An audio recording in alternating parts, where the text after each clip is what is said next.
Hey everybody, working on a 1980 square body Chevy.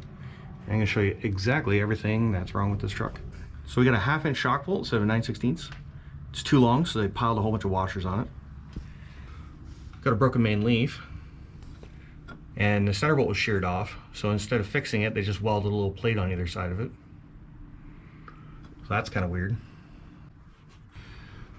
Broke a couple leaves, so they just took some leaves and they cut them with the torch. You should use a chop saw. Then they went and put new U-bolts on, or reused the old ones, and they weren't long enough, so you didn't even have a full nut.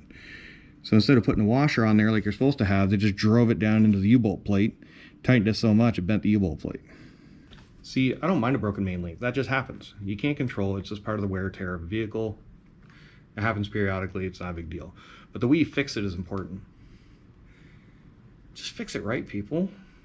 U-bolt's not long enough, make a longer set of U-bolts, put washers on them, install it correctly, put the right size bolt in it. I mean, these are all parts that are readily available.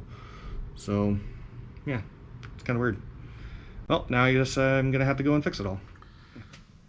There you go, new main leaf. Replace the 2 broken leaves. Yes, they were cracked.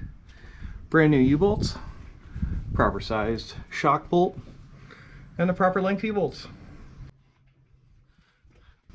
We even replaced the shackle because it was all crusty and the bushing was all pulled out of it. Now it's looking real good.